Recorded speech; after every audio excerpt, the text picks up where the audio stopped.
सुकुम्बासीमा पान्तलाको घर भत्किँदैछ। कांग्रेसको नक्सा सम्बन्धीको गोपी खडाल कहाँ छस् त? पहिला मैले घर बनाउँदाखेरि एउटा भर्याङ यताउति भएन भने मेरो घर भत्काउँछु भन्थिन् गोपी खडाल कांग्रेसको नक्सा सम्बन्धीको घरको नक्सा सम्बन्धीको गोपी खडाल सचिव होस् नि त कांग्रेसको। कहाँ गइस अहिले? सुकुम्बासीमा पान्तलाको घर बनेको छ।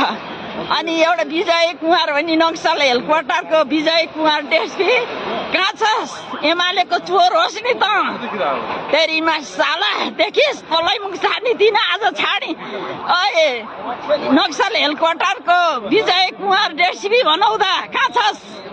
त एमालेको होइन चोर साला। आज तेरो सत्ता पल्टाएर तेरो नजिक भइदिए तेरो चौटा लुदिन्थी। मलाई के गरेका थिइस्? नक्सा बमजिङको घर छैन भन्थिस्। हेर सुकुम्बासीमा पान्तलाको घर आज हाम्रो बालिन्छ। एमालेको होइनस् त? भीमबहादुर रावलको त लोखौटे होइनस्? ए गोपी खडाले कांग्रेसको सचिव होइनस् त? मलाई कति दुःख दिइरहेको थिइस् गोपी खडाल?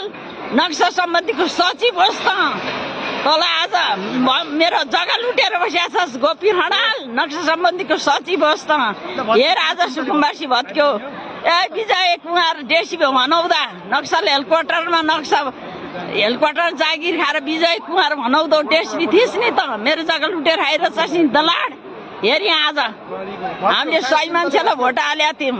एमालेको र कांग्रेसको माओवादीको दलाडहरूले कति दुःख दिएका थिएस्। आज सत्ता पल्टायौँ, जनताले सत्ता पल्टाएको। बालेन्द्र सर जय होस्, बालेन्द्रको हातमा छौँ हामी, बुझिस्? तेरीमा दलाडो झुक्क्याएर सही गराएर जग्गा छोड भनी। सचिन्द्र थापा भलजोरको कुशेश्वरीको मन्दिर राखेर चाहिँ नि प्रति जग्गा मन्दिरको भत्ता खाएर बसिरहेको छ नि। सचिन्द्र थापा कहाँ छस्? तेरीमा दलाड झुक्क्याएर सही हालेर मेरो श्रीमानले झुक्क्याएर सही हालेर जग्गा छोड भन्ने होइन सचिन्द्र थापा। देखिस् सत्ता कसरी पल्ट्यो। त पनि कांग्रेसको चोर होइनस्? गोपी खडाल नक्सा सम्बन्धीको सचिव कहाँ छस् त? कति दुःख दिइरहेका थिइस् मलाई। कहाँ छस् नक्सा सम्बन्धीको सचिव? कहाँ छस् विजय कुमार? भीमबहादुर रावलको एमालेको चोर साला। मलाई तेरो त मासु आए पनि मलाई रिस मर्दै कति दुःख दिएछ।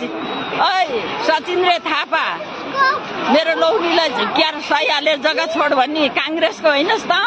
कहाँ गइस आज साला चोर? तँलाई मुख छाड्ने थिइनँ। तँलाई मलाई दुःख दिएर तँलाई मुख छाडेको हो, बुझिस्? आज हेर सुकुम्बासीको पान्तला घर भत्क्यो। बालेन्द्रको जय होस्। बालेन्द्र हो हाम्रो जहिले पनि भोट दिने र हामी बालेन्द्र सरको आधारमा बाँचेका छौँ, बुझिस्?